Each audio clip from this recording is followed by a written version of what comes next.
Hello my beautiful souls, welcome to my YouTube channel tarot with Shivi triple A. Dear, कैसे हैं आप सभी लोग? आई होप आप सभी लोग बहुत अच्छे हैं, बहुत अच्छे से अपना इनावा कर रहे हैं। अगर आप मेरे चैनल पर आए तो रिक्वेस्ट करूंगी सब्सक्राइब करें इस चैनल को, एंड वीडियो पसंद आता है तो लाइक दिस वीडियो। मेरा दूसरा चैनल भी है psychic tarot Shivi triple eight. अगर आप उस चैनल को भी सब्सक्राइब करेंगे तो मुझे बहुत खुशी होगी। अगर वीडियो लाइक करेंगे तो भी बहुत ज़्यादा खुशी होगी। ओके, अगर आप पर्सनल रीडिंग लेना चाहते हैं तो व्हाट्सएप पर कॉन्टैक्ट कर सकते हैं। चलिए देखते हैं आपके पर्सन इस वक्त आपको लेकर क्या सोच रहे हैं।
यहाँ पर एनर्जी आ रही है कोर्ट हाउस की, inner child, fear, communication, the divine feminine, माँ काली, ट्विन। यहाँ पर एक टेलीपैथी का कार्ड है, चाइल्ड का कार्ड है, 1221, family lineage, divine marriage, angel number 144। कहीं ना कहीं ये कार्ड्स बात कर रहे हैं। पहला कार्ड आया है कोर्ट हाउस का, मैं दिखाती हूँ आपको। ओके, नीचे लिखा है judgement is coming, justice will be served to the situation. Okay, क्या एनर्जी है यहाँ पर निकल कर आ रहा है कि आपके जो पर्सन है इनकी लाइफ में कोई भी केस से रिलेटेड चीज़ चल रही है, यानी कोर्ट केस से रिलेटेड चीज़ें चल रही हैं। देखिए, ये किसी भी स्तर से हो सकता है, कोई भी केस चलना, यानी कि कोई भी कानूनी कार्रवाई इस पर्सन की ज़िंदगी में इस वक्त में हो रही है, इनके रिश्तों में हो सकती है, या फिर किसी प्रॉपर्टी वगैरह को लेकर हो सकती है। कहीं ना कहीं इस चीज़ का जो फियर है ना इस पर्सन को बचपन से था। एक्चुअली क्या होता है ना कि हमारी लाइफ के अंदर कुछ चीज़ें अगर होने वाली हैं फ्यूचर में या घटित होने वाली हैं, तो उनका ना एक कहते हैं ना कि उनका एक बीज जैसे यूनिवर्स बचपन से आपके माइंड में बो देता है। स्पेशली ये डिवाइन जो डिवाइन सोल्स हैं, ठीक है, जो किसी कार्य के लिए आई हैं, उनके साथ ये ज़रूर होता है। कहीं ना कहीं वो जो चीज़ सोच रही होती है ना बचपन से, वो चीज़ उनको ऐसा लगता है कि ये चीज़ आगे जाकर जैसे सच हुई है, और ये उनको कहीं ना कहीं आभास होता है। इंट्यूशंस उनके ऐसे होते हैं जो उनको ये कह रहे होते हैं कि आगे चलकर ये होगा, एंड वो उस टाइम पीरियड में डिनाई करते रहते हैं कि नहीं, ऐसा कुछ नहीं होगा, सब ठीक होगा, सब बढ़िया होगा। लेकिन एक टाइम के बाद ना उनको वो सारी चीज़ें फेस करनी पड़ती हैं, और वो पलट पलट कर देखते हैं, जब पीछे सोचते हैं तो उनको ये एहसास होता है कि ये सारी चीज़ जो आज मैं फेस कर रहा हूँ, ये कहीं ना कहीं मुझे इनका जो आभास था वो बचपन से था। कहीं ना कहीं मेरे दिमाग में ये सारी चीज़ें जैसे किसी ने पहले से डाल रखी थी कि ऐसा होगा। कहीं ना कहीं वो इंट्यूशन ना धीरे धीरे आकर वो कान में जैसे बोल जाते हैं कि नहीं, ऐसा कुछ होगा। ये खास तौर से उन लोगों के साथ बहुत ज़्यादा होता है जो बहुत ज़्यादा साइकिक है। उनको पहले से मालूम होता है कि ये सारी चीज़ होगी, कुछ ना कुछ ऐसा होगा, लेकिन फिर भी वो जैसे इग्नोर करते रहते हैं। एक टाइम पीरियड के बाद उनको आकर वही चीज़ें फेस करनी पड़ती है। तो जैसे वो वाला मैसेज यहाँ पर मिल रहा है, कोर्ट से रिलेटेड, केस से रिलेटेड, या कुछ भी ऐसा इस पर्सन के पास्ट लाइफ से रिलेटेड है जो जिस पर्सन के साथ में चला आ रहा था, और उनको ऐसा लग रहा था कि इस लाइफ टाइम में ये सारी चीज़ें होंगी।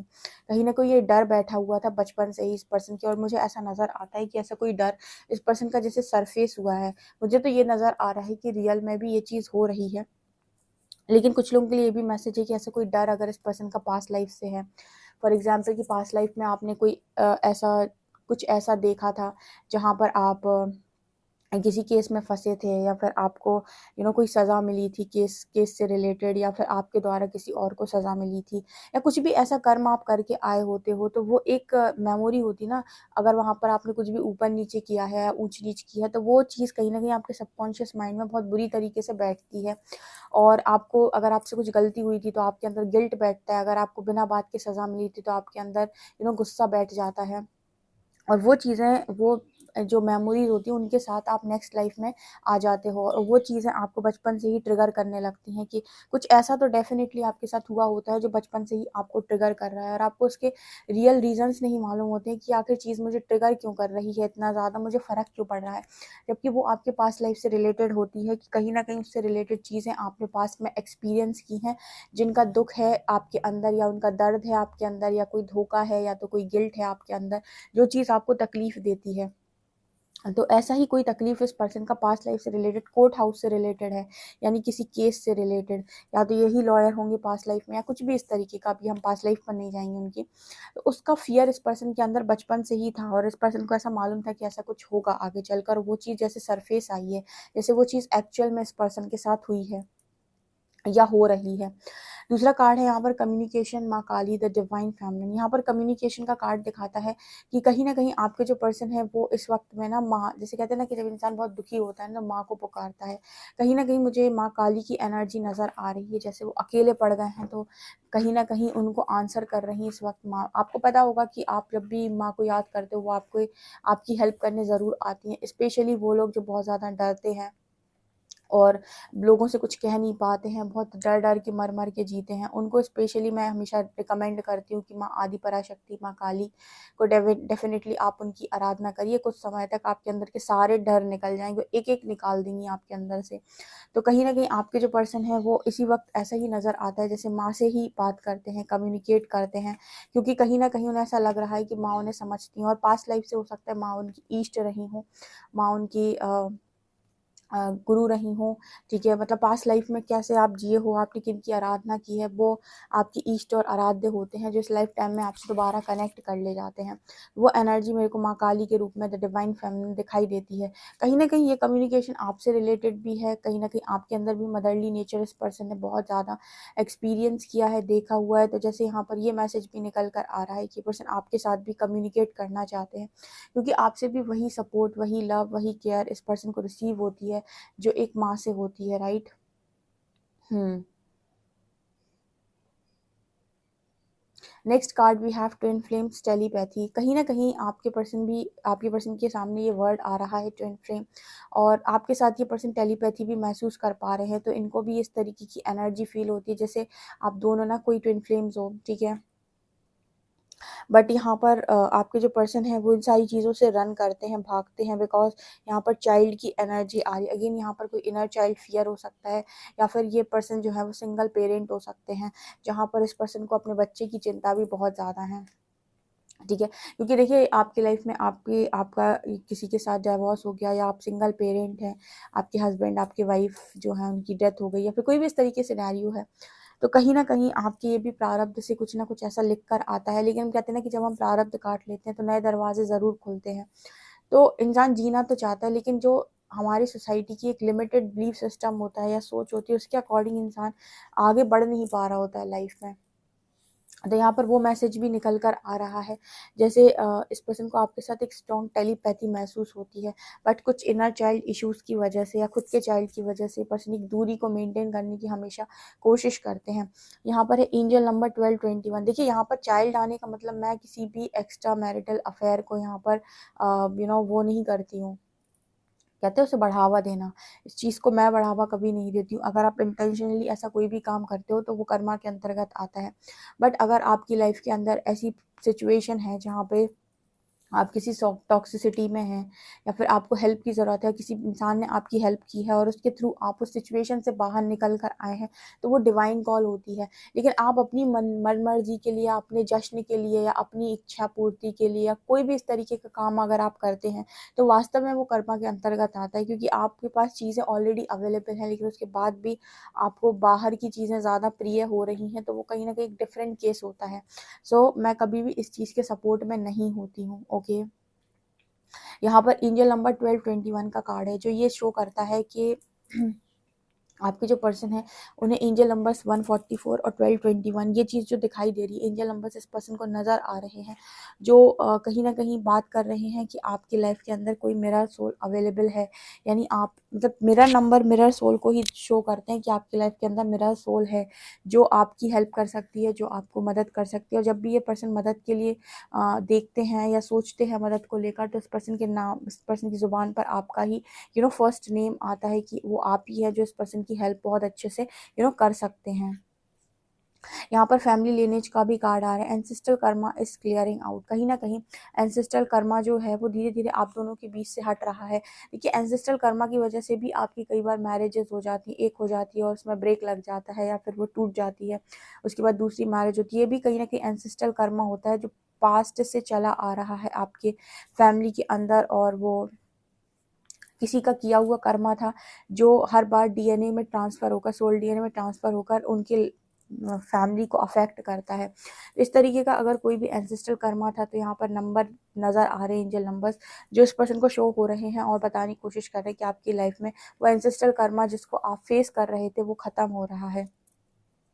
ओके, डिवाइन मैरिज की एनर्जी है यहाँ पर। मुझे ऐसा लगता है चोजन वन की जो मैरिज होती है वो यूनिवर्स डिसाइड करते हैं कि किसके साथ होगी। अब मैं आपको क्लियर आंसर देती हूँ। बहुत सारे लोग हैं जो चोजन वन हैं और अपने आप को मानते हैं, और मैं आपको बताती हूँ चोजन वन अगर आप हो एंड स्पेशली यूनिवर्स ने आपको किसी पर्पस के लिए भेजा, पूरी की पूरी लाइफ आपकी गाइडेड रही है, जहाँ पर आपकी मर्जी से चीज़ें नहीं हुई हैं और आप बहुत सही तरीके से गए हो। यहाँ पर आपकी लाइफ में यूनिवर्स डिसाइड करता है कि आपकी मैरिज किसके साथ होगी, ना कि कोई इंसान। और कोई इंसान की मर्जी से हो भी नहीं पाती है, जो भी होता है डिवाइन की मर्जी से ही होता है। तो यहाँ पर जैसे इस पर्सन को समझ में आता है कि 3D और 5D मैरिज, मतलब 3D 5D शायद इस पर्सन को नहीं मालूम, लेकिन हाँ मैरिज से रिलेटेड जैसे इस पर्सन को लगता है कि आप हो, इस पर्सन के लिए आप बने हुए हो, ऐसा यहाँ पर मैसेज निकल कर आ रहा है। हाई प्रीस्टेस की एनर्जी दिखा रही, कुछ हिडन पावर्स भी इस पर्सन की अनलॉक हो रही हैं, कुछ ना कुछ कॉन्फिडेंस इस पर्सन के अंदर बढ़ रहा है।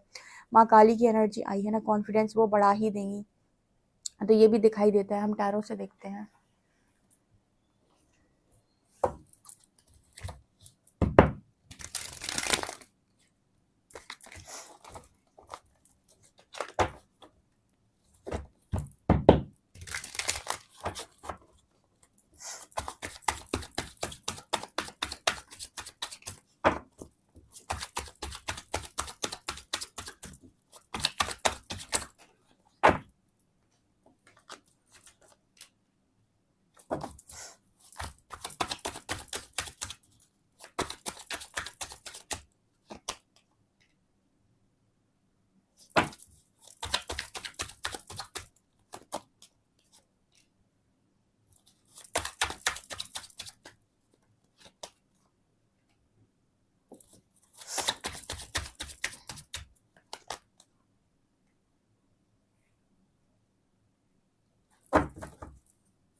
यहाँ पर 8 ऑफ कप्स है, 6 ऑफ कॉइन्स है, 7 ऑफ वंस है, एस ऑफ कप्स है, क्वीन ऑफ कॉइन्स है। आपके बारे में आपके पर्सन इस वक्त आपको एक लविंग एनर्जी में देख रहे हैं एंड अबंडेंट एनर्जी में देख रहे हैं। कहीं ना कहीं आपको लेकर उनकी सोच यही है कि अच्छा कर रहे हो लाइफ के अंदर, ऐसे ही आगे बढ़ते रहो। ये भी देख रहे हैं कि अब आप लोगों की भी बहुत ज़्यादा हेल्प कर रहे हो, लोगों को भी आप बहुत मदद कर रहे हो। ऑल्सो आपने अपने चारों तरफ बाउंड्री भी सेट कर रखी है, और इस पर्सन को ऐसा भी लग रहा है कि आप इमोशनली भी बहुत ज़्यादा स्ट्रांग हो गए हैं। पहले की तरह अब आप इमोशनली वीक बिल्कुल भी नहीं हैं, बहुत ज़्यादा स्ट्रांग हो गए हैं, पहले से तो काफ़ी ज़्यादा स्ट्रांग हो गए। पहले आपकी जो ऊर्जा रहती थी वहाँ पर आप इमोशनली अटैच्ड थे, जहाँ पर आप लोगों से डिटैच नहीं हो पाते थे, लोगों को ना नहीं बोल पाते थे, लोगों के हिसाब से ही आपको हमेशा काम करना होता था।